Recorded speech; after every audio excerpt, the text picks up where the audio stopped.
Boa noite a todos. Agradeço a presença daqueles que estão enfrentando o friozinho e o tempo instável de Curitiba e estão aqui com a gente. E ao pessoal que está acompanhando online. Lembrando que podem mandar as suas questões, suas perguntas, críticas, etc., desde o início, né, que o pessoal da equipe aqui traz aqui para o anfiteatro, para a gente colocar em questão. Bom, neste mês de abril, a temática principal é Não há mais lugar para a clínica na psicologia. Lembrando que as quartas-feiras a gente realiza desde 1998, agora na modalidade também online, né, desde 2010, de março a novembro. Então, toda quarta-feira temos um encontro marcado ali no CRB ou na web, né, via site do CRB. E para hoje, nós temos um convidado muito especial, que é o Nélio Pereira da Silva, que é tão especial que teve uma gestão que deu o nome desse anfiteatro, Nélio Pereira da Silva. Então, assim, uma pessoa para nós muito importante na formação de psicólogos, inclusive, e especialmente nessa área, né, da área clínica. A palestra do Nélio, a gente pediu para ele falar um pouquinho sobre o que é e onde se pratica a psicologia clínica. O Nélio Pereira da Silva tem o CRP número 16, possui graduação em Psicologia pela Pontifícia Universidade Católica do Paraná, em 1973, graduação em Filosofia pela Pontifícia Universidade Católica do Paraná também, no mesmo período, graduação em Teologia pelo Estúdio Teológico Instituto Teológico de Curitiba, em 68. Atualmente é professor convidado da Pontifícia Universidade Católica do Paraná e professor assistente da Universidade de Tuiuti do Paraná. Tem experiência na área da psicologia, com ênfase em intervenção terapêutica, atuando principalmente nos seguintes temas: individuação, psicologia analítica e mitologia, e também supervisão clínica e supervisão de pesquisa. Então, eu passo a palavra para o Nélio, para conduzir do jeito que ele achar melhor essa fala, né? Se fazer a palestra, depois com a intervenção, fique à vontade. E muito obrigada pela sua aceitação e pelo nosso convite. E quero agradecer, né, a esse convite feito aqui pelo Conselho, porque eu já recebi esse convite outras vezes e na verdade, eu sou convidado para falar de algo que eu pratico e que eu gosto há 40 anos. A minha turma, esse ano, completa 40 anos, a primeira turma de psicólogos do Paraná, na Católica. Então, é a turma que completa esse ano 40 anos de formar. E faz 40 anos que eu trabalho com esse tema. Eu vou me ater à proposta que vocês fizeram, né? Porque vocês dizem onde se pratica a psicologia clínica. Tá? Só que antes de falar o locus, né, da prática da psicologia, eu quero falar primeiro o que eu entendo, né, por psicoterapia.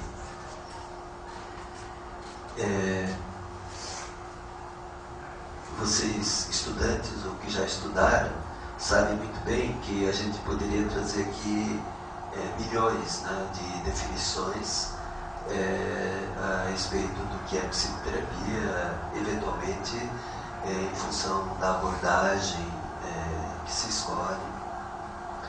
Então, não é segredo para vocês que eu acompanho Jung e, evidentemente, que eu vou falar por esse viés, né, sobre o que eu entendo de psicoterapia. Então, para começo de conversa, eu queria que ficasse bem claro para vocês que o meu entendimento de psicoterapia é basicamente um processo de ampliação do campo de consciência. Porque eu entendo que ao ampliar o campo de consciência, nós estamos abrindo espaço para a compreensão do nosso funcionamento, das nossas necessidades, das nossas queixas, das nossas dores. E essa abertura, ela nos dá a chance de jogar uma luz de compreensão, por essa ampliação do campo, sobre essas motivações que muitas vezes são antagônicas à nossa vontade. Porque uma das coisas mais comuns, né, quem começa a praticar psicoterapia, é a vontade de dar conselho. Né? Porque o dar conselho é exatamente a gente incitar alguém a seguir a sua vontade. Né? Você tem desejo de ir por aqui, então você tem que fazer alguma coisa de ir por aqui. Né? E nós nos esquecemos que a hora que eu juro que eu quero ir por aqui, tem uma força em mim que me leva para cá. Né? E essas forças não são dominadas pela luz da consciência. Né? Porque são forças inconscientes. Né? Todos nós, bons neuróticos, sabemos muito bem o que são essas forças. Né? E de vez em quando nos põe em situação de pagar mico, né? De esquecer o nome da namorada, trocar pelo nome da namorada antiga. Né? Essas coisas horrorosas que o inconsciente apronta para a gente.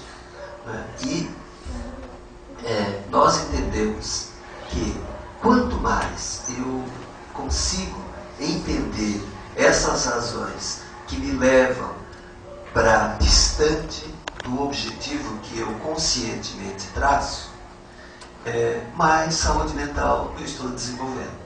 É essa concepção de terapia em cima dela que eu quero trabalhar. Bom, vocês me perguntam onde se pratica a psicologia, onde se pratica a psicoterapia. Eu podia dizer para vocês que existem dois locos, né? Um locus geográfico, né, da prática da psicoterapia e um locus psíquico. Eu começo pelo geográfico, que talvez seja mais simples. Né? Os colegas aqui que são terapeutas praticam a sua arte de terapeutizar, normalmente em locais apropriados para isso. Que são suas clínicas, seus consultórios, locais esses que garantem um espaço de preservação para aquilo que está ocorrendo. E esse espaço de preservação, esse locus geográfico, o Jung tem uma imagem muito interessante para mostrar como ele deve ser. Ele utiliza a imagem do vaso alquímico. O que era o vaso alquímico? O vaso alquímico era uma retorta que os alquimistas levavam ao forno para fazer as suas transformações. Então eles transformavam a matéria menos pura, a terra, os metais menos nobres, eles punham nesse vaso e levavam ao forno para fazer essa transformação. Só que esse vaso tinha que ser fechado. Porque se ele fosse levado ao forno aberto, ou se no decorrer do processo ele fosse devassado, o processo teria desandado. Né? Pode jogar fora que não adianta mais nada. Então, eu acho essa imagem que o Jung utiliza muito preciosa por dois motivos. Normalmente, nós falamos que o espaço terapêutico tem que ser protegido por uma questão ética. Né? Não cabe a gente ficar publicando os sonhos dos nossos pacientes, os sintomas dos nossos pacientes. Né?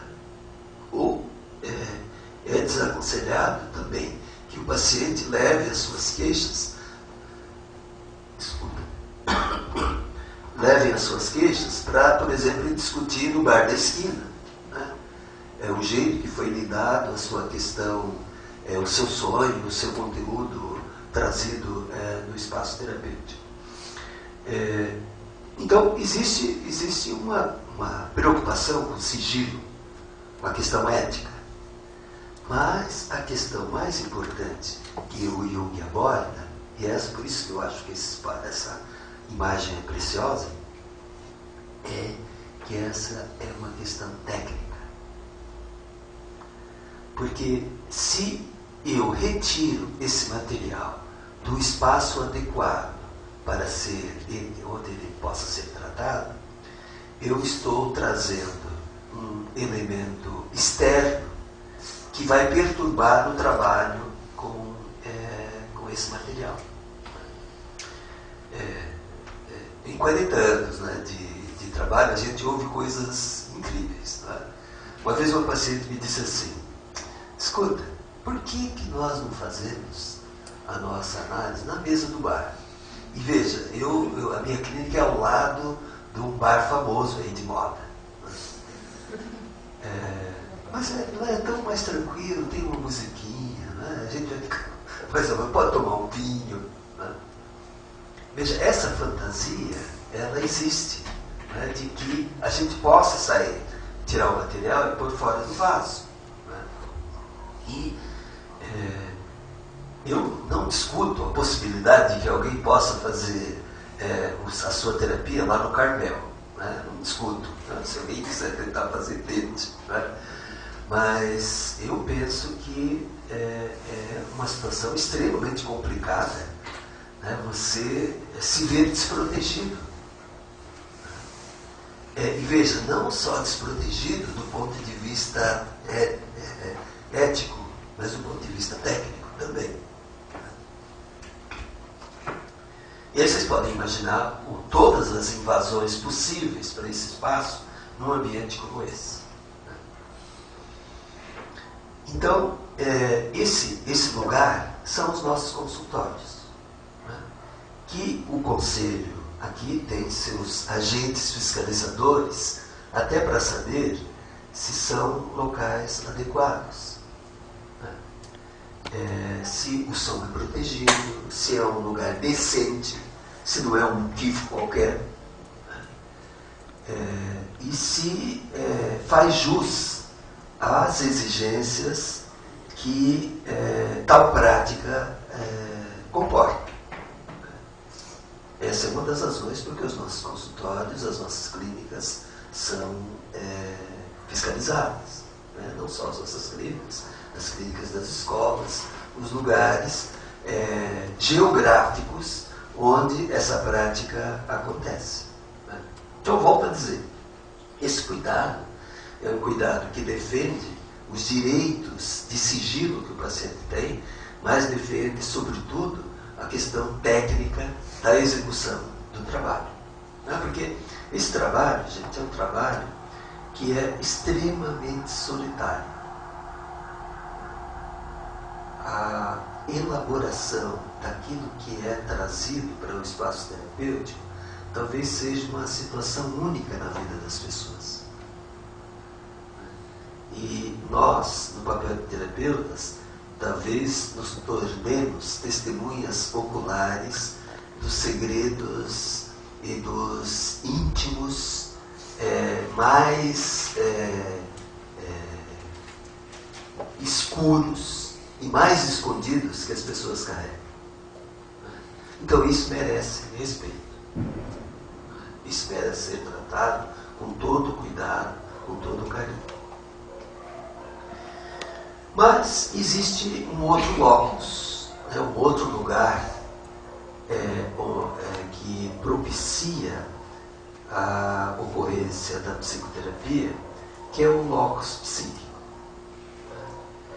que é essa psique que vem quando vocês começam a fazer suas práticas. Os supervisores dizem para vocês, vejam a queixa. A queixa nada mais é do que a razão que faz a pessoa procurar esse trabalho. Quero dizer para vocês que a psicoterapia não é uma coisa natural.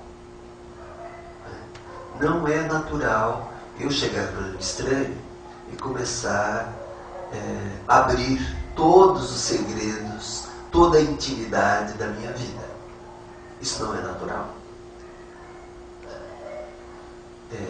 As pessoas fazem isso porque têm necessidade. Elas fazem isso porque precisam. Elas fazem isso porque tem que haver um lugar onde elas possam depositar as suas mazelas, as suas dores, os seus sofrimentos, os seus desentendimentos, afinal, as suas queixas, de um jeito que possa ser acolhido, que possa ser respeitado e que possa lhes dar, pelo menos, a percepção de que elas são viáveis na vida.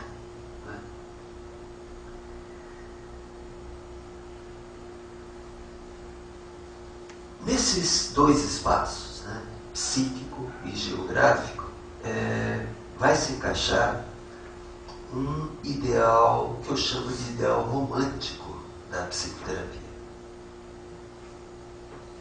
Se vocês conversarem com qualquer aluno de primeiro ano de psicologia e perguntarem para eles por que você está fazendo psicologia, a resposta vem na ponta da língua. Eu quero ajudar os outros.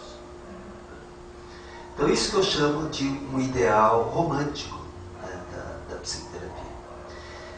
Eu digo romântico porque ele tem uma certa caracterização que persiste, e eu entendo, em todas as profissões de ajuda, que é uma certa aura sacerdotal. Essa aura de dedicação, essa aura de disponibilidade, de ajuda, de um modo geral. E eu me lembro de um aluno que ficou escandalizado quando eu disse para ele que a psicoterapia era uma relação comercial. Porque eu oferecia um serviço e recebia um pagamento pelo serviço que eu estava prestando. Ele me disse depois, eu não achava que você era tão mercenário. Então veja, isso é um aspecto que faz desabar essa postura romântica, idealizada, de que a gente vai ouvir e vai atender e vai ajudar o mundo. E não tem importância se você vai receber em troca ou não. E eles ficavam mais escandalizados ainda quando eu dizia que nesses 40 anos eu mantive minha família, meus filhos, que alguns de vocês conhecem, que também são psicólogos, com o trabalho de psicólogo. Então, se é para ser mercenário, eu sou mesmo. Porque eu vendi muito o meu trabalho. Porque ele tem essa conotação. Tem uma outra questão que quebra esse ideal romântico,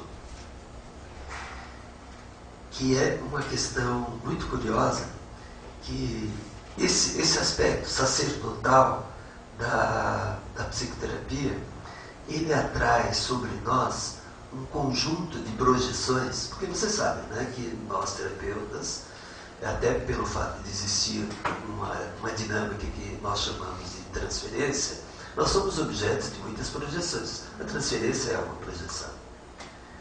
Então, sobre nós é projetado o arquétipo, a ideia de que nós somos salvadores. É extremamente comum o paciente chegar e dizer assim, você vai me curar? E vejam, nós não temos certeza se nós vamos ser esses curadores.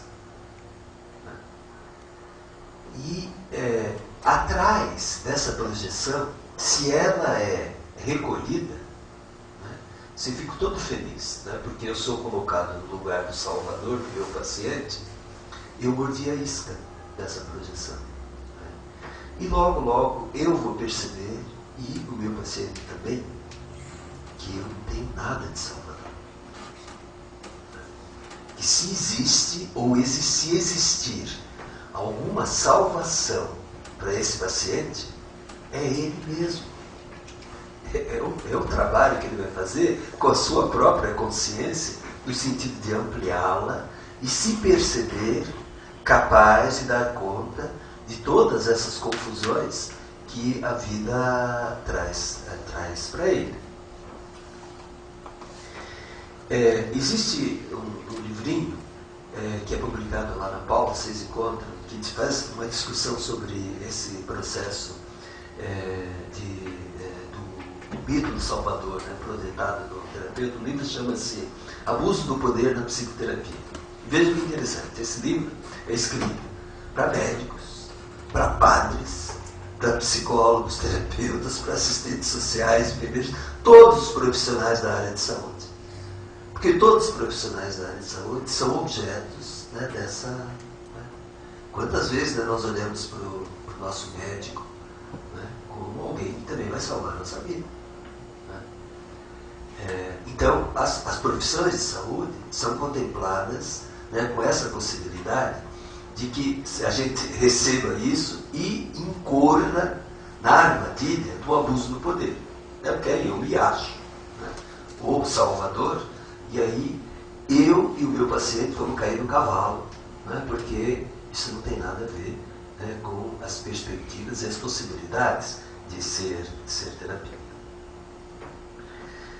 Tem uma outra questão, né, que quebra essa idealização romântica, que é a questão que eu falava anteriormente, né, pela qual eu fui chamado de mercenário, que são os custos, né, da psicoterapia.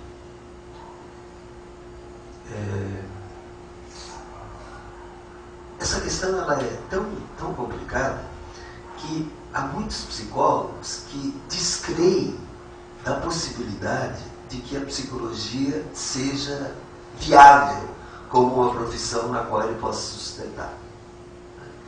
Eu lembro que quando o Tiago, meu filho, era bem pequeno, tinha 5 anos, houve um aniversário, ele estudava lá longe da Guarda, e houve um aniversário de um colega dele, eu fui levá-lo no aniversário, e a mãe do aniversariante era psicóloga. Era uma psicóloga que tinha vindo de São Paulo, que estava aqui inativa, não estava trabalhando. Daí, quando ela soube que eu era psicóloga, ela perguntou assim: escuta, e você vive disso? Com uma descrença total, né, que alguém pudesse sobreviver dessa profissão.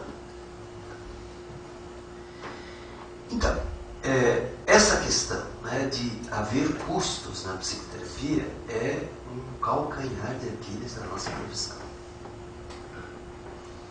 Porque é tão difícil, né, que um dos dramas do psicólogo iniciante é definir quanto vale o trabalho dele. Né? Então, o pessoal aqui no conselho deve receber muita consulta. Né? Escuta, como que é? Tem tabela? Se cobrar tanto, eu não estou explorando meu paciente. Porque definir quanto vale o meu trabalho é uma definição absolutamente subjetiva. E a gente vê coisas absolutamente esdrúxulas, né, nessa situação. Me lembro que há alguns anos uma aluna minha se formou e em janeiro ela me apareceu pedindo uma supervisão, porque ela tinha subido um caso e estava meio perdida. E no meio da conversa eu ainda perguntei: você está cobrando? Né? Estou cobrando bem. Daí eu arrisquei, curiosamente, falei assim: quanto você está cobrando? Gente, ela tinha acabado de se formar e ela estava cobrando o dobro do que eu cobrava. E pasmem, a pessoa pagou. Tá certo, era um trabalho de iniciante, né? Mas ela achou que o trabalho dela, né, valia tudo isso. Então, esse processo de estabelecer o valor, ele vai estar associado também à ampliação de consciência, né, de quem está vivendo essa prática. Por quê? Porque eu tenho ideia, né, do investimento que eu fiz na minha profissão, eu tenho ideia da minha necessidade de sobrevivência, e é em cima do que eu me sinto habilitado para fazer, e em cima da necessidade que eu tenho de sobrevivência, que eu vou pautar esse valor que eu vou estabelecer. Mas a insegurança que os profissionais têm, e vejam, não são só os recém-formados. Né? Tem uma cena na família, um parente nosso foi fazer psicoterapia, e no primeiro dia ele perguntou para a analista quanto era. Falou, depois a gente vê. Né? Na segunda sessão a mesma coisa.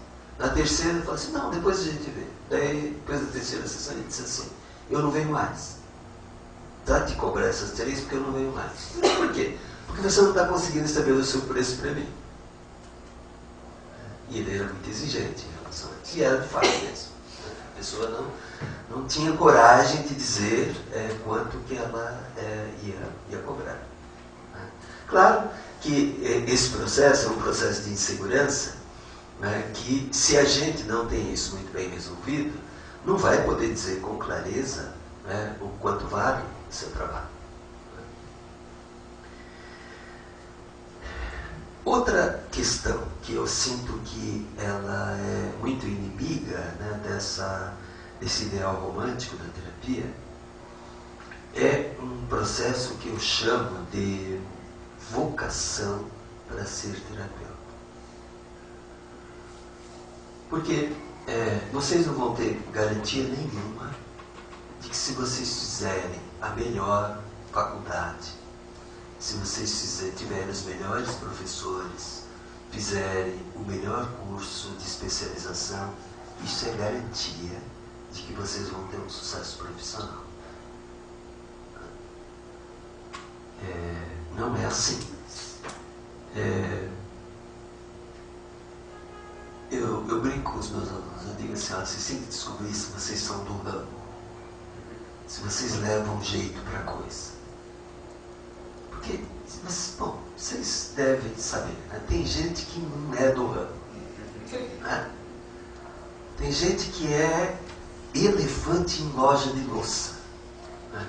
No espaço terapêutico. Né? E eu tinha um professor, que era professor de filosofia, no curso de psicologia, e ele era muito sarcástico. Ele dizia assim, olha, vocês, nossa turma era uma turma de uns 40, 45, 38 se formaram. Ele dizia assim, olha, eu sei que muitos de vocês vão desistir do curso. Né? Porque o curso tem 5 anos, não é todo mundo que vai até o fim. E ele diz assim, e eu vou fazer todo o possível para a minha matéria ajudar aqueles que vão desistirem o quanto antes. Porque se vocês não aguentarem a minha matéria, vocês não servem para essa profissão. E de fato, ele conseguiu fazer muita gente pular fora. Essa questão, né, de se ver vocacionado, ela está diretamente associada à capacidade de autopercepção. Que aqui eu vou dizer para vocês, eu não boto fé em terapeuta que não se terapeutizou. Quem já me escutou já deve ter ouvido falar isso muitas vezes. E mais, né? Se eu souber que alguém nunca fez psicoterapia e se anuncia como terapeuta, eu não recomendo para ninguém. Porque eu tenho a percepção que esse indivíduo é um cego que vai levar outro cego não sei para onde. Então, nesse sentido, eu quero dizer para vocês que toda essa capacidade de ouvir, de respeitar e de acolher, ela é proveniente disso que eu estou chamando de vocação para essa função de terapeuta. E essa profusão, né, de cursos de psicologia que nós temos aqui em Curitiba, temos no Paraná e temos no Brasil inteiro, aqui também muitos vão ser os chamados e poucos vão ser os escolhidos. Tanto que, se vocês observarem, vocês que já são formados, vocês devem contar nos dedos os colegas de vocês que estão exercendo a profissão. Tem gente que começa, desiste, vai fazer outra coisa, porque isso é natural. E essa questão, ela é definida não só pelo processo de autopercepção que nós desenvolvemos. Essa questão, ela é desenvolvida por aquele que nos autoriza a ter a prática desse papel, que é o paciente. Eu tenho um colega que é psicanalista que ele discute assim: quem será que é o paciente? É o paciente ou sou eu que sou o paciente? Porque nós estamos sob a avaliação do nosso paciente. O paciente tem um recurso fenomenal para se livrar do terapeuta péssimo. Ele pode fechar a porta e nunca mais voltar. E não precisa dar notícia. O máximo, se ele não pagou, ele vai ser cobrado.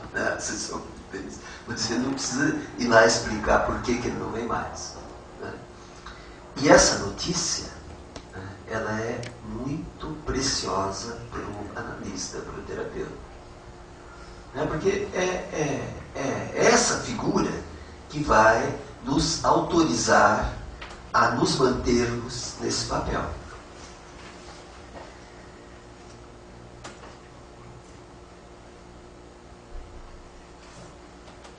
E esse posicionamento, ele é tão válido e tão visível que nós não temos muito sucesso quando a gente utiliza os meios de anunciar o nosso trabalho. A nossa clínica, a UCAPT, tem o número 3 das clínicas. Não é a primeira, acho que é a Lausanne, a segunda não sei qual é a nossa, número 3. E durante 20 anos, nós anunciamos o nosso trabalho nas listas amarelas. Em 20 anos, vocês sabem quantos pacientes nós tivemos? Que veio pela lista? 1. E não ficou. Bom, depois de 20 anos, ele achou que não valia a pena pagar a lista amarela. Por quê, gente? Quem é que vai dizer que nós somos terapeutas? O nosso paciente. Então, é esse paciente que vai dizer: olha, vá lá no fulano, porque esses dias eu ouvi uma coisa muito engraçada. Um paciente meu, um antigo paciente meu, faleceu. E veio um outro me dar essa notícia. Fulano lá dizia que tinha feito análise com você. E ele me deu uma notícia cruel. Ele dizia assim que você era caro para burro, mas era muito bom. Eu não sabia que eu era tão caro assim. Então, vejam, essa propaganda boca a boca é isso que nos autoriza. Não adianta pôr em jornal, não adianta fazer propaganda, não adianta fazer anúncios, não é isso. Não adianta você distribuir o seu cartão. O seu cartão serve para ele anotar como telefonar para você. Mas não é isso que nos vai apresentar.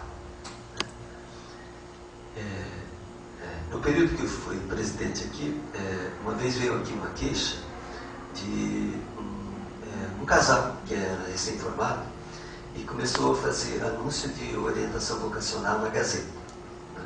Eles fizeram um anúncio muito engraçado. Eles disseram assim: olha, venham fazer orientação, tragam seus filhos para cá, porque a primeira a gente não cobre. A primeira é de graça.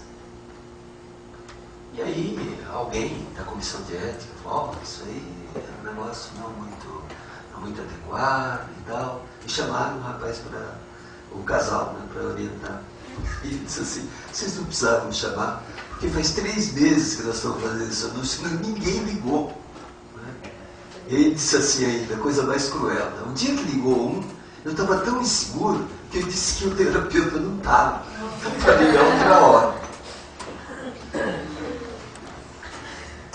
Então, eu quero reforçar para vocês, né, que essa questão vocacional de ser terapeuta, ela é essencial.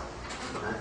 Isso vocês vão descobrir pelo feedback que vocês vão ter dos seus pacientes e, sobretudo, pelo trabalho pessoal que vocês vão desenvolver nas suas próprias análises. Né? Por quê? Esse é o outro aspecto que eu quero frisar aqui. Né? O instrumento do nosso trabalho não é a nossa técnica. O instrumento do nosso trabalho é a nossa pessoa. O Jung dizia, né, num dos artigos que ele escreveu, que quando você recebe um paciente, você pega a sua teoria, deixa de lado e olha para o teu paciente. Depois que você olhou para o seu paciente, que você ouviu o que ele está buscando, aí volte para a sua teoria que ela talvez possa te ajudar. Né? Então essa disponibilidade, né, de se ver como instrumento é fundamental, porque esse instrumento precisa ser burilado. Existe um mito, né, que exemplifica muito bem essa questão do terapeuta curado, do terapeuta tratado, que é o mito de Quiron. Quiron era um centauro que ele tinha 2 habilidades. Ele era um excelente educador, ele educou todos os grandes heróis gregos, foram educados, Aquiles, Hércules, todos eles foram educados por Quiron.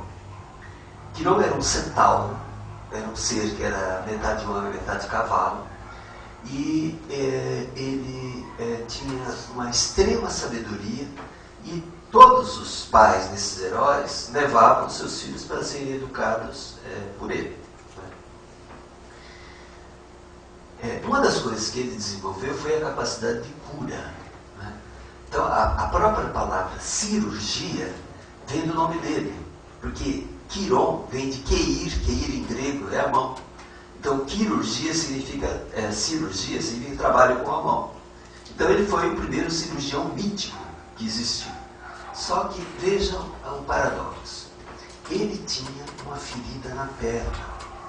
Ele foi ferido por uma flecha envenenada e ele não conseguia curar a sua própria ferida. E ele tinha uma desgraça com ele, porque ele como era da segunda geração dos deuses gregos, a segunda geração eles eram ainda imortais. Então ele não tinha como esperar que um dia ele ia morrer e descansar daquela ferida. Ele ia levar aquela ferida para a eternidade. Até que um dia ele consultou Zeus e conseguiu fazer uma troca. Ele troca a mortalidade de Prometeu pela imortalidade dele. Assim ele consegue se livrar, ele consegue morrer e se livrar da ferida. Esse mito é um mito importante no sentido de mostrar o quanto a gente precisa olhar para as nossas feridas. E o espaço para a gente olhar para as nossas feridas é o nosso espaço terapêutico. Né? Por isso que eu dizia para vocês, né, que eu não boto fé em terapeuta que não se trabalhou. Né? Independente da área que tenha trabalhado, né? Eu não faço nenhuma restrição se é comportamental, se é sistêmico, se é psicanalista, se é o que for, mas que tenha se trabalhado. Né? Porque qualquer pessoa que se propõe a ser trabalhado, a gente supõe que está fazendo um trabalho de seriedade com alguém que assume isso com seriedade. Né? Isso vai permitir que a pessoa, no mínimo, tenha percepções sobre si. Né? E nessa minha experiência de 40 anos como terapeuta, todas as pessoas que eu recebo, que já passaram por algum processo terapêutico, de qualquer ordem, são sempre pessoas em que é mais fácil se fazer o trabalho. Porque elas já têm o know-how de olhar para si. Né? Então é muito mais fácil elas adentrarem a essa viagem para as suas coisas, para as suas necessidades. Bom, há um espaço. Deixa eu só falar para vocês o seguinte, eu esqueci de falar nisso, que eu vou falar um período e depois eu vou deixar um espaço para a gente poder trocar, poder discutir, né? Porque eu não gosto de falar sozinho, né? Eu gosto de trocar um pouco, porque eu acho que sempre, embora eu tenha 40 anos de experiência, sempre vocês têm coisas para me dizer. Né? E uma das razões pelas quais eu continuo dando aula, né, há 30 e tantos anos lá na Veriti, é porque eu acho que os alunos, sobretudo os que menos sabem, têm muita coisa para me dizer. Né? É por isso que eu permaneço lá. Uma das questões, né, em que nós somos muito atacados como terapeutas de psicoterapia,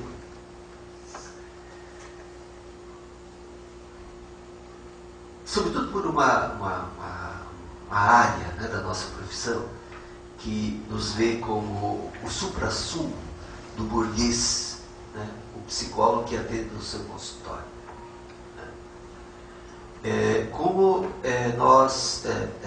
Como se nós fôssemos os favorecedores do elitismo que essa profissão carrega quando atende pessoas que podem pagar uma psicoterapia.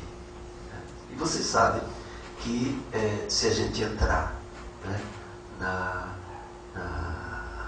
renda média do brasileiro, são muito poucos, né, as pessoas que têm condição de pagar uma psicoterapia no custo que normalmente ela tem. Então, essa crítica, ela agride essa questão do elitismo que é a profissão, que é verdadeira. Né? Eu me lembro que, uma ocasião, eu estava supervisionando na faculdade o atendimento de uma criança que era filha de um pedreiro. E o aluno que atendia ia entrar em férias e a criança estava muito comprometida e eu me propus atender a criança.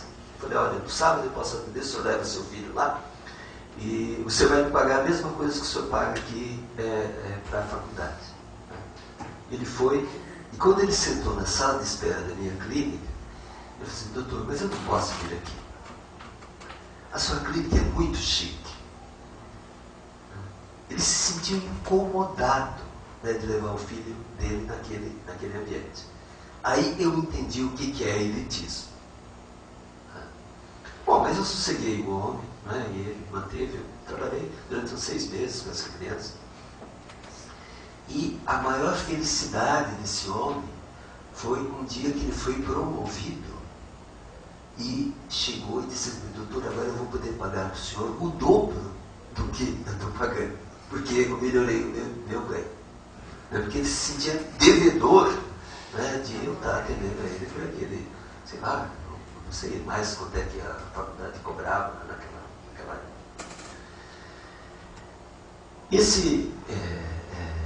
Essa crítica que nos é feita, ela precisa ser entendida, né, como uma crítica da qual nós possamos tirar algum fruto. Eu sempre digo, né, que os nossos inimigos, a gente devia agradecer a Deus, né, porque os nossos inimigos nos mostram os ganchos das projeções deles sobre nós. Né? No momento em que alguém me acusa de elitista, né, eu tenho algum gancho para.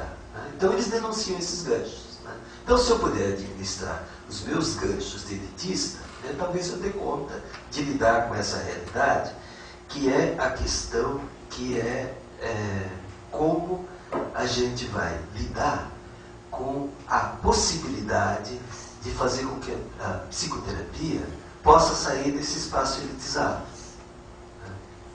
Depois eu quero comentar com vocês, né, os esforços que eu tenho presenciado nesses anos todos, né, nessa direção.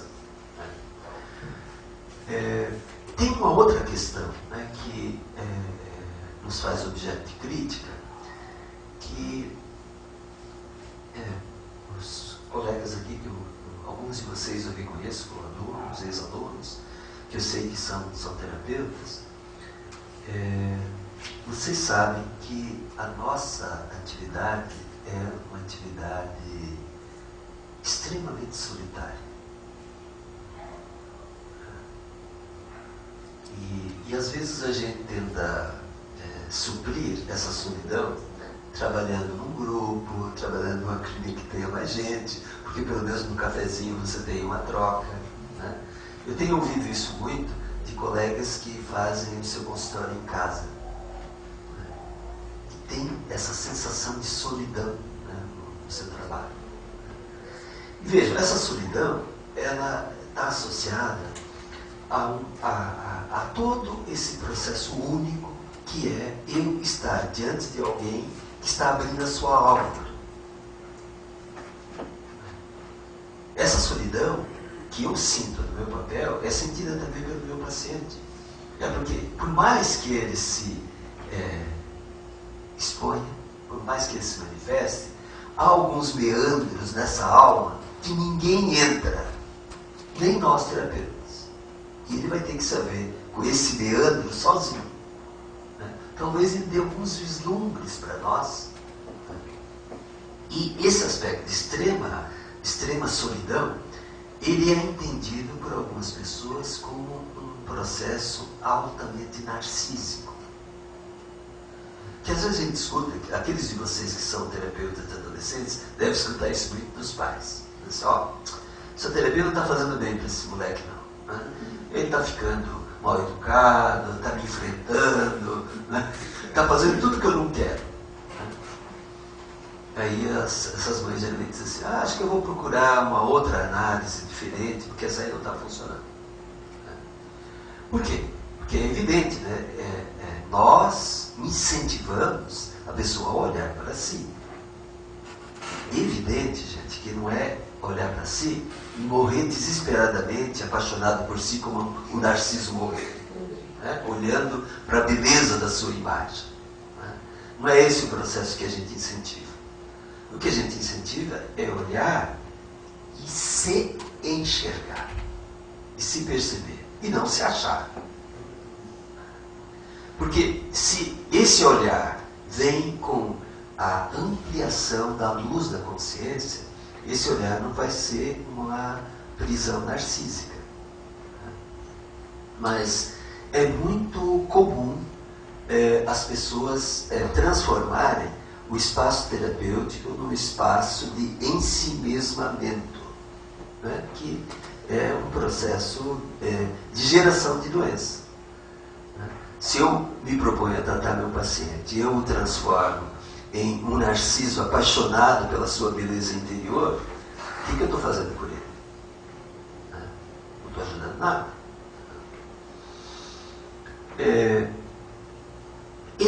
Esse processo, né, de a gente olhar para essas possíveis decorrências e essas críticas que nós recebemos, né, dos nossos opositores, ele é um processo que nos põe em contato com uma dimensão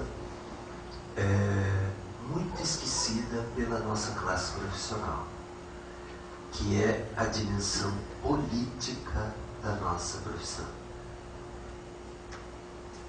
Eu posso dizer para vocês assim, que a classe mais despolitizada que eu conheço é a nossa.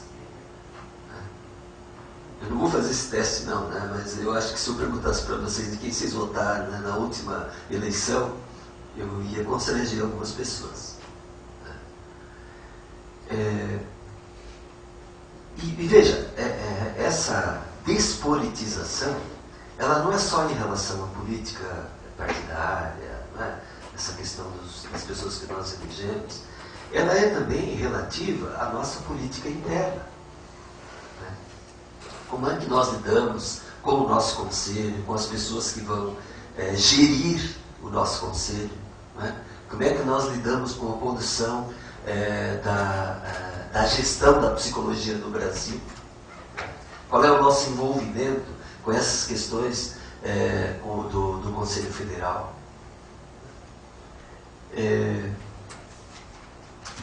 E isso é uma questão muito, muito relaxada, né?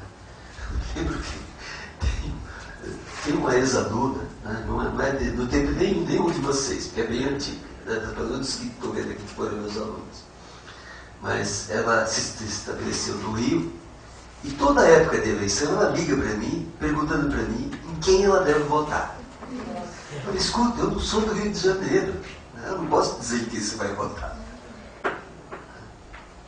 Porque ela projetou em mim que eu devia saber em quem ela tinha que votar. E é batata. Toda eleição ela me liga.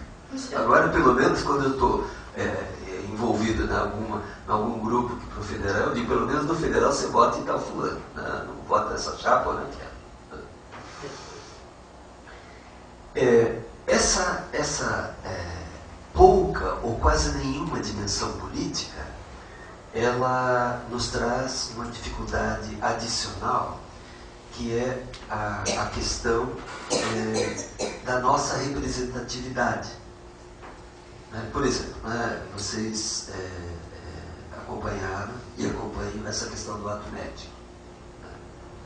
O lobby médico é poderosíssimo.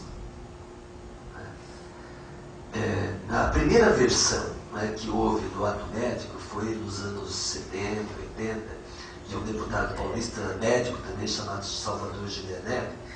E nessa época nós tínhamos alguns deputados federais que eram psicólogos, inclusive 2 daqui, do Paraná. Ninguém se mexeu. E a tropa dos médicos estava toda lá inteira. Então, essa representatividade, nós não temos. Tá certo, né, que talvez a gente não tenha essa dimensão de entrar na política, né?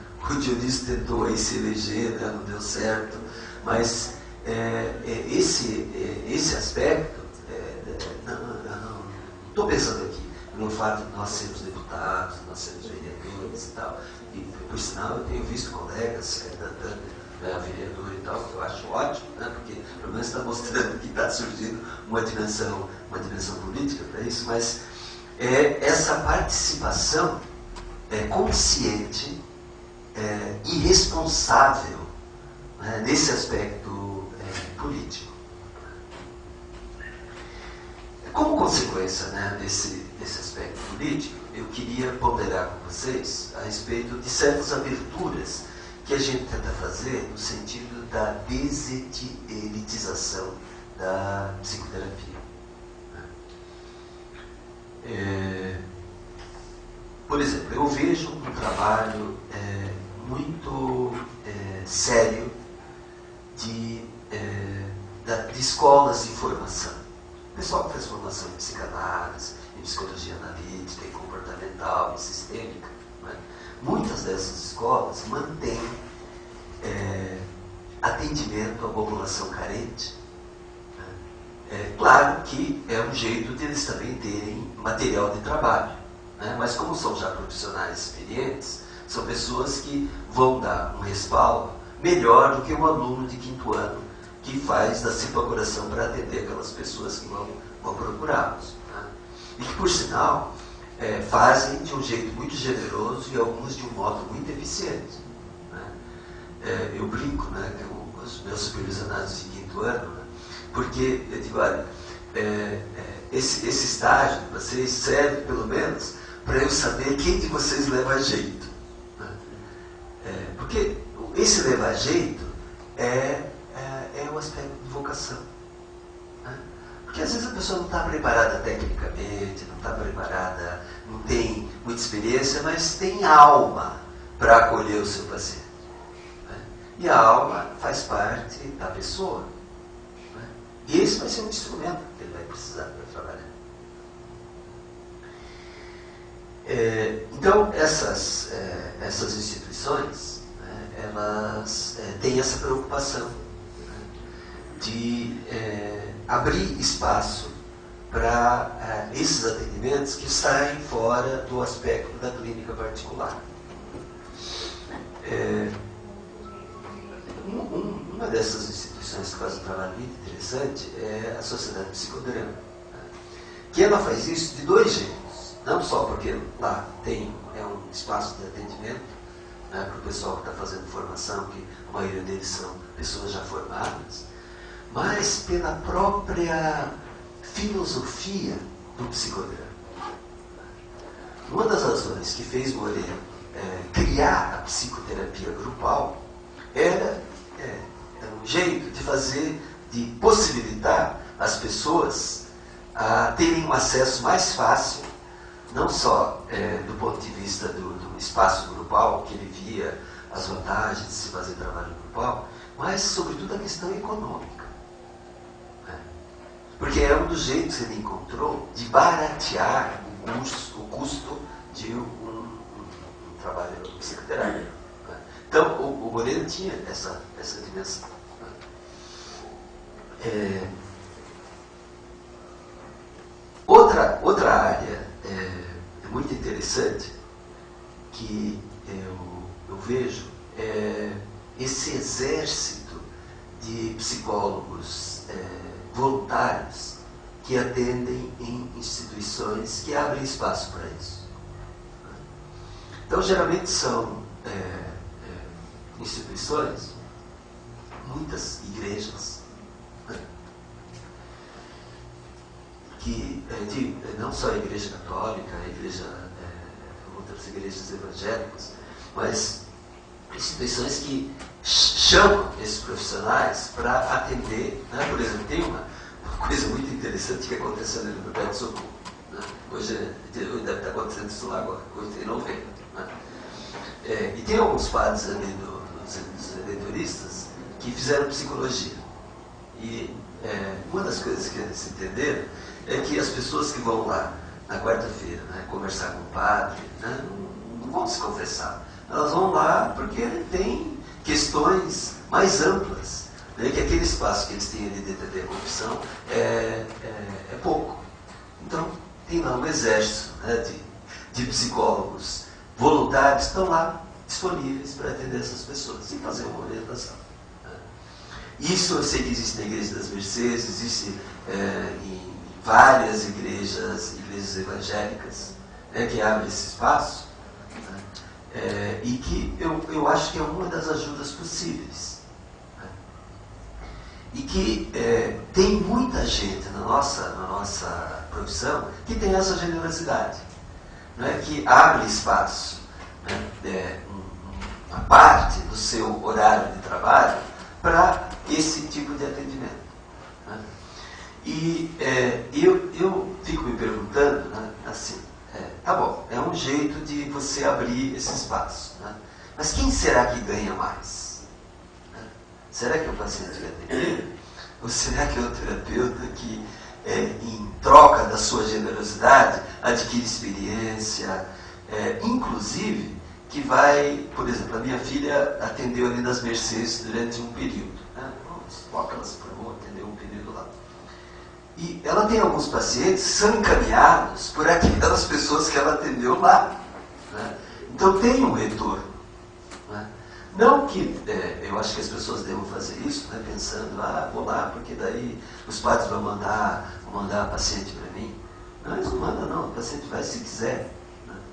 Mas nesse sentido, eu acho que essa abertura para o voluntariado, e veja, esse voluntariado não é só no atendimento clínico. Vocês encontram colegas que fazem voluntariado em mutirões sociais, né, que vão junto com assistentes sociais para áreas carentes. Essa questão que houve lá no Rio Grande do Sul, desse incêndio, quantos psicólogos se propuseram a ir lá fazer esse mutirão de atendimento às pessoas que estavam sofrendo com aquela tragédia. Então, essa retomada, né, daquele aspecto romântico que eu falava para vocês, nessa hora é bem-vinda, né, porque a gente ressuscita esse aspecto sacerdotal que de algum jeito é onde começou a nossa profissão. Porque o Jung diz que as primeiras terapias foram as confissões. Porque nas confissões, as pessoas não só recebiam o perdão divino, elas saíam aliviadas. Aliviadas porque tinham feito uma catarse, porque alguém tinha ouvido as coisas que elas não tinham coragem de contar para ninguém. Então, esse aspecto volta nessa hora em que nós trabalhamos nesses empreendimentos. Eu admiro muito os nossos colegas que vão trabalhar nessas áreas sociais das prefeituras, né? Tanto que os concursos que saem das diversas prefeituras, sobretudo aqui na Grande Curitiba, né, são super concorridos. Né? O último concurso que eu tive notícia de Araucária, havia 400 candidatos para uma vaga. Né? É mais que um vestibular. E veja, você sabe que o trabalho, né, social não é um trabalho tão simples. Né? Às vezes a gente não tem nem preparo, né, na nossa graduação para fazer esse trabalho. Então a gente tem que ir atrás de se preparar, de fazer leitura, de fazer uma pós-graduação. Então é todo um esforço a mais que você faz para entrar numa área onde você amplia essa possibilidade de atendimento. Né? Eu também admiro muito os colegas que atendem os convênios, os planos de saúde. Porque, gente, o que os convênios, os planos de saúde pagam é uma miséria. Né? Não tem muita diferença do trabalho voluntário, não. Né? Mas nós temos colegas que encaram isso, né? E não se furtam a ir para esse espaço de trabalho. Também os nossos colegas que se engajam nessas ONGs que não têm um fim lucrativo, mas que têm todo um aspecto de fazer o atendimento onde há necessidade, em todos os aspectos, na área jurídica, na área hospitalar, né, área social e, eventualmente, até na área clínica também. Bom, eu estou fechando, né, a mensagem que eu queria passar para vocês. Né? Eu escrevi num dos congressos que eu participei, uma fala, e eu queria falar uma parte para vocês, para fechar. Depois eu passo a palavra para a gente abrir espaço para discussão, tanto o que vem online e o pessoal que está aqui, que quiser ter alguma participação. Naquela ocasião eu dizia, o espaço terapêutico é um espaço sagrado. O sigilo profissional, a isenção, a não mistura com o paciente não constituem somente aspectos do domínio ético profissional. É um aspecto, na verdade, eminentemente técnico. Manter sigilo, manter distância adequada, representam a preservação do papel do terapeuta. Nossos pacientes se lembrarão de nós com muita gratidão se em nosso papel tivermos conseguido acolhê-los, ouvi-los, acompanhá-los em suas trajetórias de crescimento e nos despedirmos deles sem, contudo, atrapalhá-los com nossas projeções ou qualquer mistura comprometedora. É isso aí.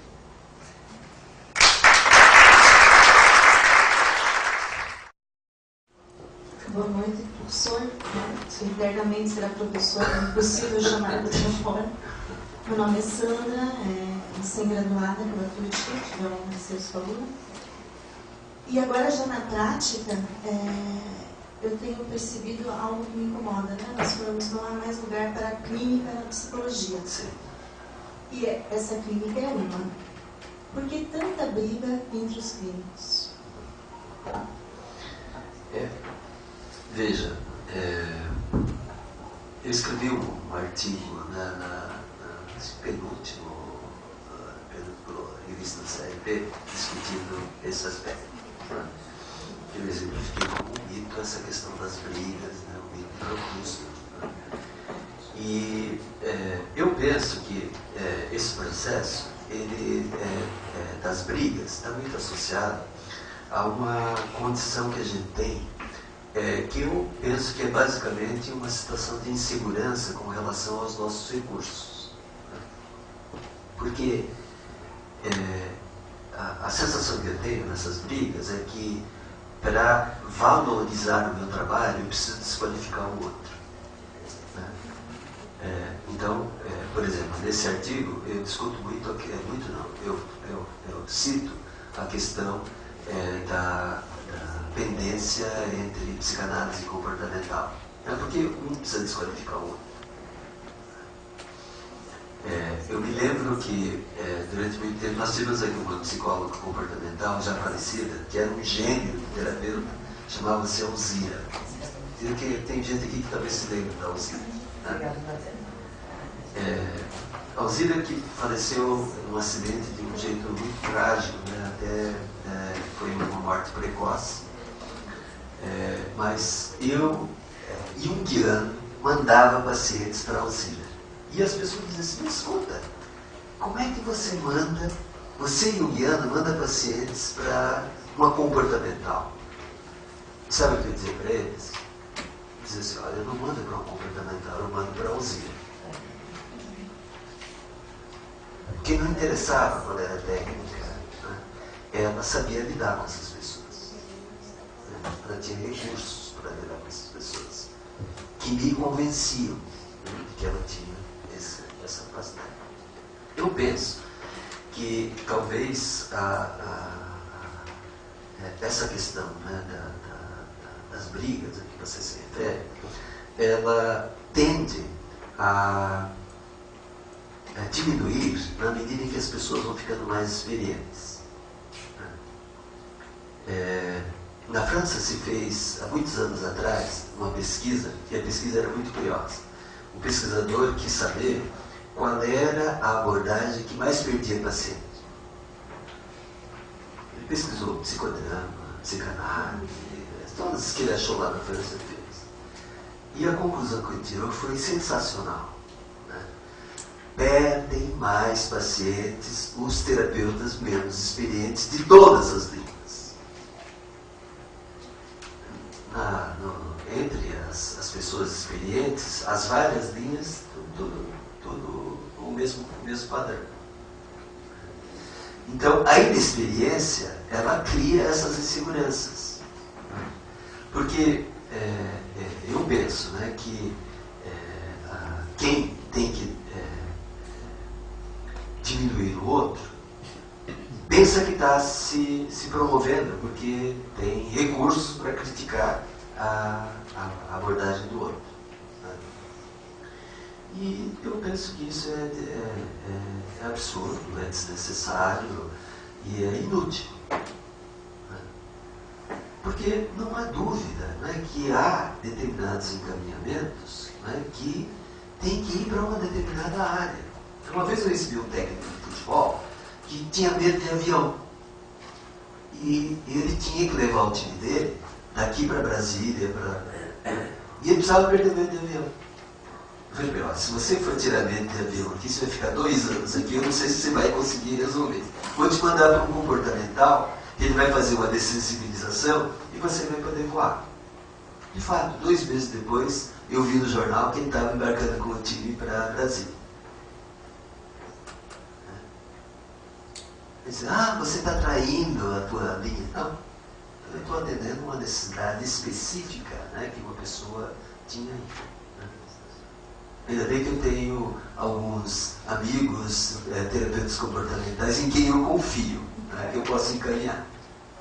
Não sei se eu respondi a tua questão. Bom, meu nome é Célia.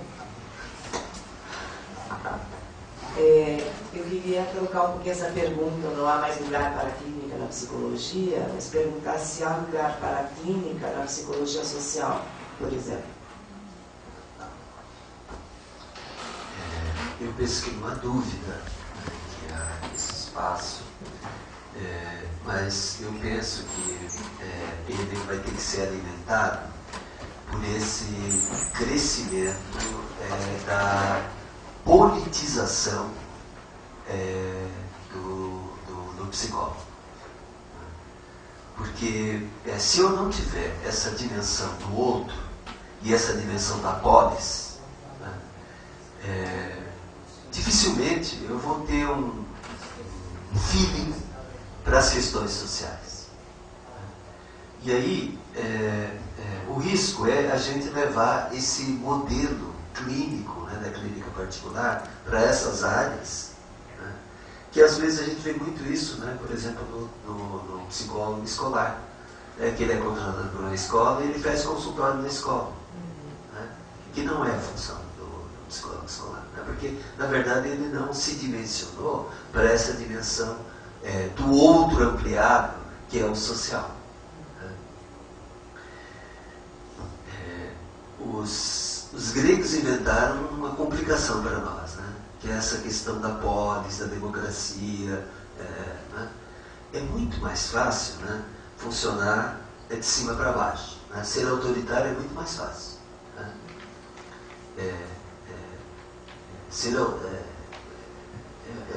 Uma das opções, né, de lidar com o poder é, por exemplo, a opção da Igreja Católica. A Igreja Católica não é democrática. Roma locuta causa finita. O Papa falou, cala a boca, não tem mais o que discutir. Né? E é uma instituição que está aí há 2000 anos. Vocês vão dizer, mas é isso e aquilo, mas está aí. Né? Então, é uma opção de olhar para isso. Né? É uma opção política, né? Não muito valorada, né, nos nossos meios, né? Mas é uma das opções. Né? Então, se a gente quiser abrir espaço para o social, a gente tem que se converter ao social. Né?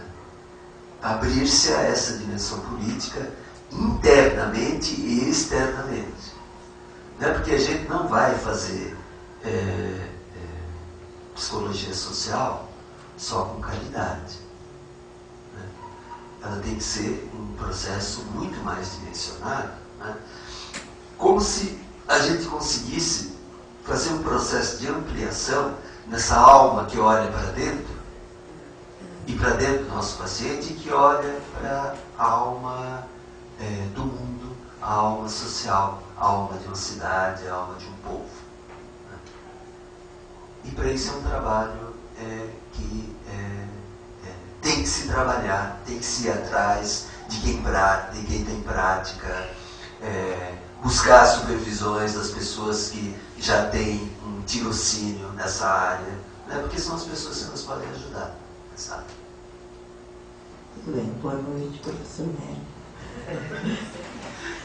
Como a colega falou, nunca será colega, sempre mestre, né, professor? Estive olhando lá, o Luizinho também vai estar aqui, né? Fiquei super feliz em ter uma conversa com o Luizinho. Professor, o senhor falou uma coisa, é só um complemento, né? Você colocou que aquela criança disse, você é muito caro. Caro o quê? E prazer em revê-lo. Tenho um carinho muito grande pela sua esposa também, minha professora Marilu, que todos os anos manda um grupo grande, eu trabalho com dependentes químicos, né, de estagiários para o nosso trabalho. Que bom. Veja, esse modo, né, de avaliar não é uma coisa que me abalou, né, de ser visto como alguém que cobra caro. Né? Porque eu não tenho um drama, né, de estabelecer o custo que eu ponho para minha consulta. Mas não deixa de ser um feedback, né, para mostrar, porque essa pessoa que falou isso não foi uma criança, foi um adulto, é uma pessoa de classe média alta que, na verdade, tem condições de pagar sem problema nenhum. Né? Mas ela tem essa percepção de que isso é uma coisa cara. Né? Agora, mais cruel, né, do que essa fala foi um adolescente que uma vez disse para mim assim, no meio da sessão, sabe que você é meu amigo de aluguel?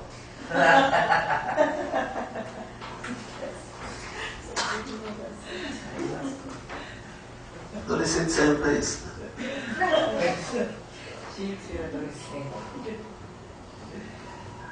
Ainda com relação a isso que você falou, né, do Cábio, eu acho que a gente precisa tomar alguns cuidados, né, no sentido de olhar, né, eu acho que nesse sentido o Conselho dá uma ajuda muito interessante, né, quando faz essa, publica, né, os preços praticados, né, na cidade, no Paraná, porque são dimensões, provavelmente aqueles preços menores são dos iniciantes, né?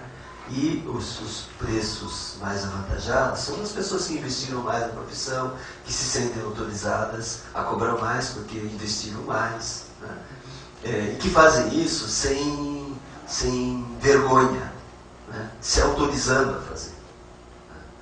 Então, eu não discuto, né, quando alguém diz, fulano é um mercenário, cobra R$300 a consumo. Não sei. Às vezes eu até sei da qualidade da pessoa, outras vezes não sei, eu suspendo o julgamento, não sei. Inicialmente a psicologia clínica principalmente, ela é eminentemente masculina. Sim. Hoje existe uma inversão nesse sentido, né? A maior parte são mulheres.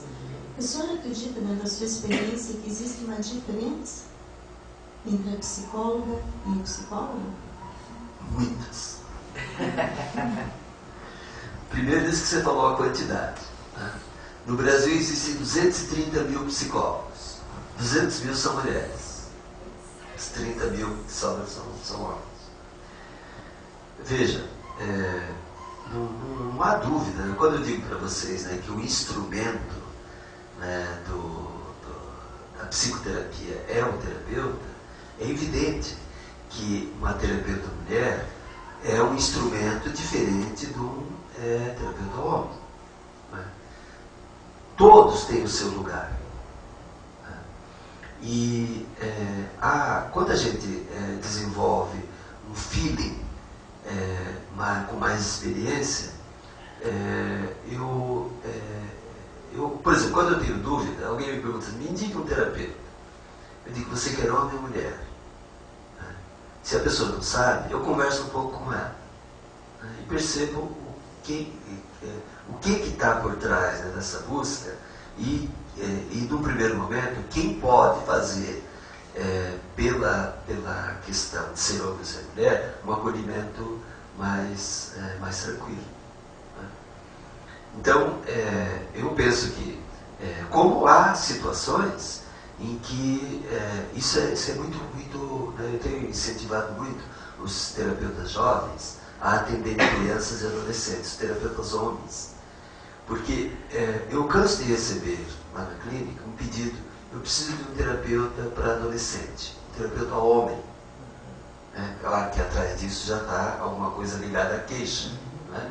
Falta de modelo, coisas dessa hora, e é extremamente difícil, né? Eu incentivo todos os terapeutas jovens, inclusive meu filho, eu incentivo a atender criança e atender adolescentes, né? Porque, primeiro que adolescente, nem as psicólogas gostam muito de atender, né? Por causa dessa irreverência que eles têm, né?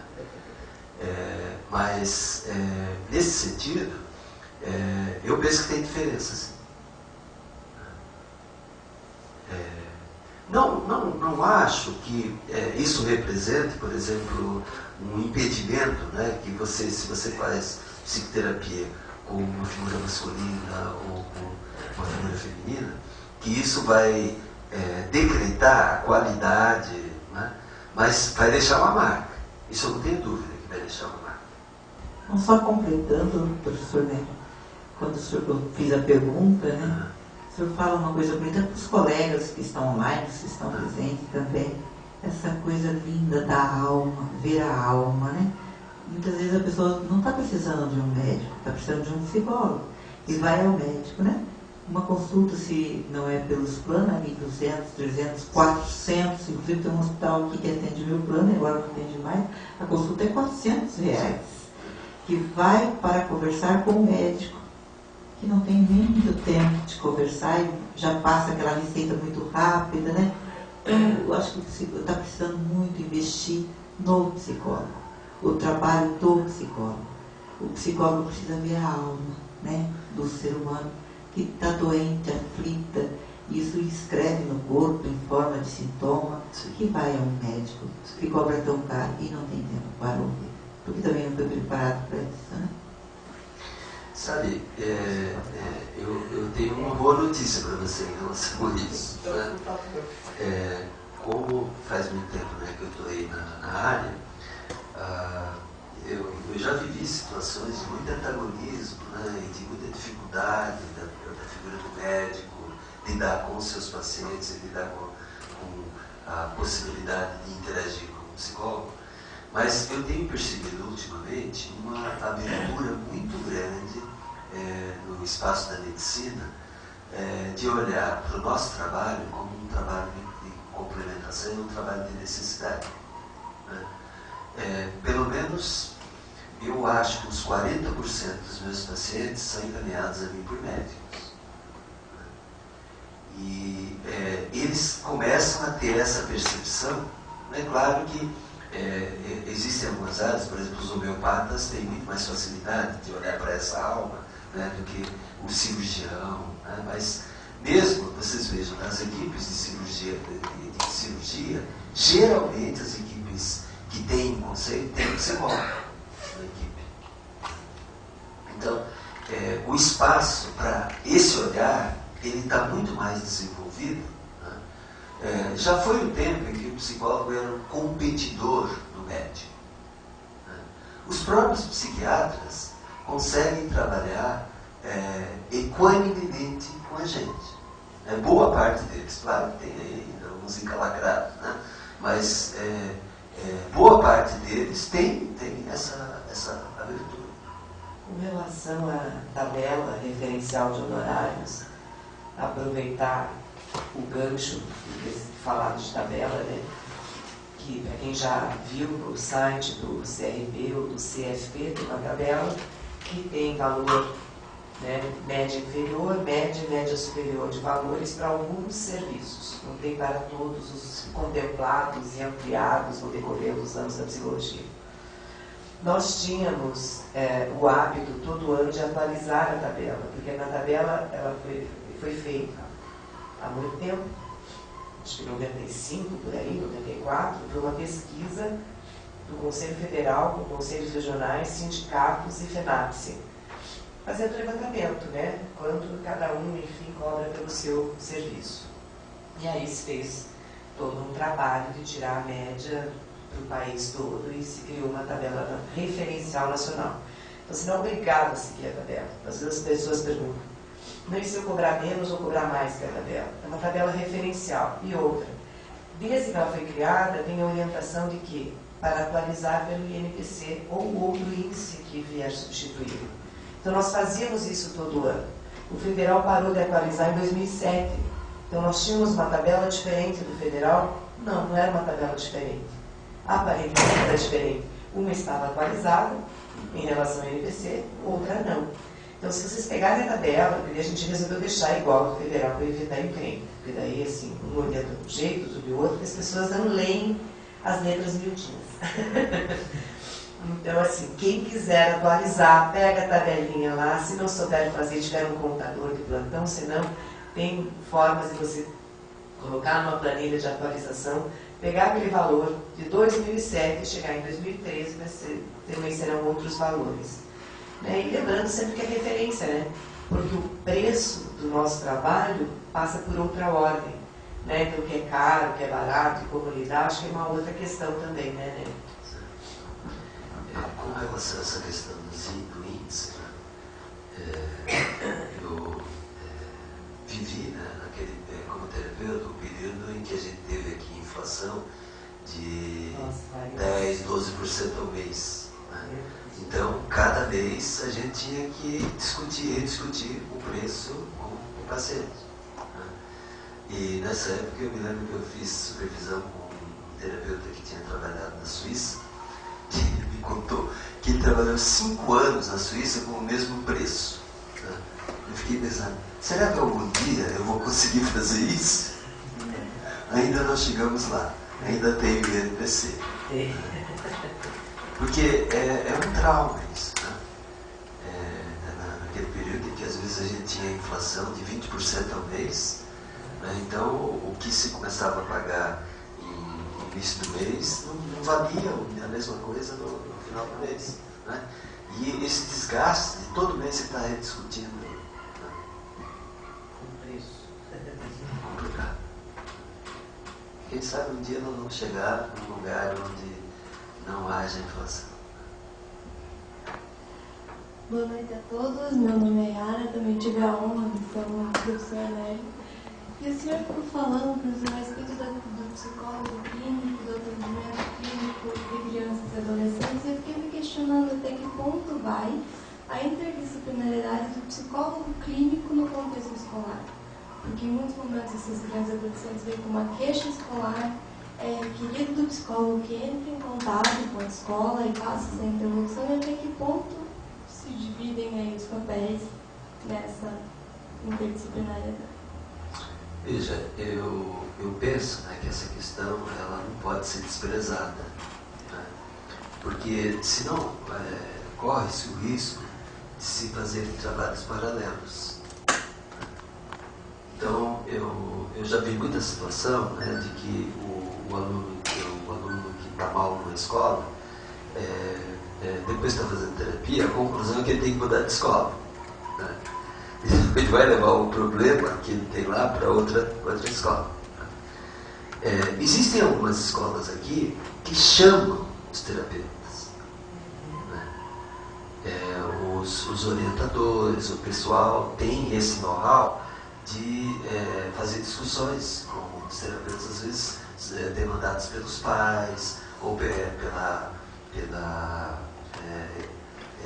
jeito de funcionar da escola. Né? E aí, claro, né, eu penso que tomadas as devidas defesas do ponto de vista da questão ética, né, o terapeuta tem muito a dizer, tem muito a orientar, né, e também tem muito a receber, né, do que ocorre. Então, eu penso que essa interdisciplinaridade é extremamente desejável. Tem algumas pessoas que acham isso uma interferência inominável. Mas eu não penso assim. Acho que podemos encerrar, né? Assim que encerra. Agradecer mais uma vez a presença de todos, né? E a audiência online, que a gente sabe que teve, mas não chegou nenhuma questão. Participação também envolve um trabalho pessoal, né? No sentido de expor, né, e se expor na sua dúvida. Eu acho que essa é uma outra questão para nós também trabalharmos, principalmente quem vai para a clínica, essa questão do suposto saber, porque ele é só suposto mesmo, né? Então peço para você deixar mais algumas palavrinhas antes da gente encerrar em relação a isso.